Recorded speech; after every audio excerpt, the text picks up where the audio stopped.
Business Q&A is brought to you by iBurst Business.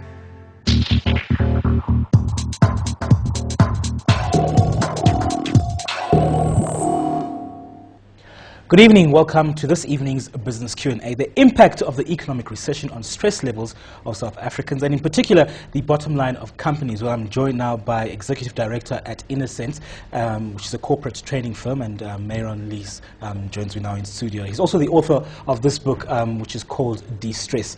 Meiron, let's first look at the impact of the recession on the productivity. Yes, absolutely. I mean, it has a severe effect on productivity at the moment, with stress levels, of course, going through the roof, and productivity gets affected. There's absolutely no doubt. With redundancies happening at the moment, the remaining employees are left with the increased workload, so they're working a lot longer hours. And with that, of course, stress levels goes up. And most of us don't know how to manage and reduce our stress levels. So many employees at the moment are finding that their stress levels are very high without the ability to cope with it. And of course, with what happens then is that the increase error rate starts to of course increase. When we finish stressed and tired, we can't be as productive as possible.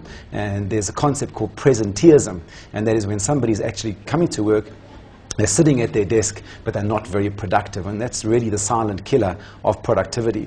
When people are not productive, they're at work, and the cost is very, very difficult to measure. But it's certainly very, very rough in South Africa at the moment. What are some of the things that companies are doing? Are they actually aware of this in the first place? They are. Most of them aren't doing a very good job. Stress does fall under the occupational health and safety regulations, but unfortunately, most companies aren't doing enough to help support their own employees with reducing their stress levels. What should they be doing, though?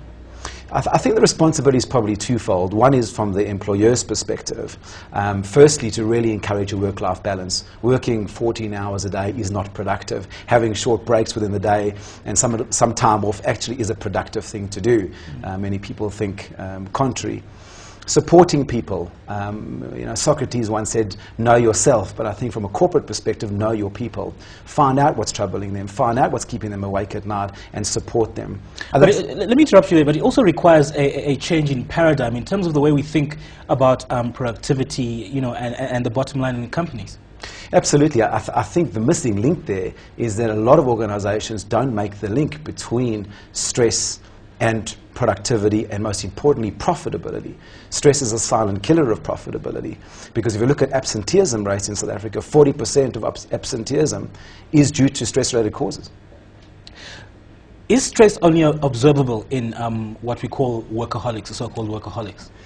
No. People feel stress in a different way. Some people are quite overt with their behavior. You can see it all written all over their face when they're stressed. Other people feel it internally, and you wouldn't really know until you have a conversation with them. Now, we've referred to this book that you've written. You talk about some of the techniques and the importance of de-stressing. From a corporate perspective, though, what do you think, what are the most important things that need to be done? I think from an employer's perspective is really start to encourage two-way communication. So share information, what's happening. There's nothing worse than an employee not knowing if they're going to be made redundant. If they're not going to be made redundant, tell them that they're not going to be made redundant, because at the moment there's a big culture of fear in organizations, with people not knowing. And even if it's bad news, rather give the bad news than not share the information at all. But even then, it's also difficult because an organization is never in a position. They don't plan so long term anymore. They have to implement strategies and plans as they happen.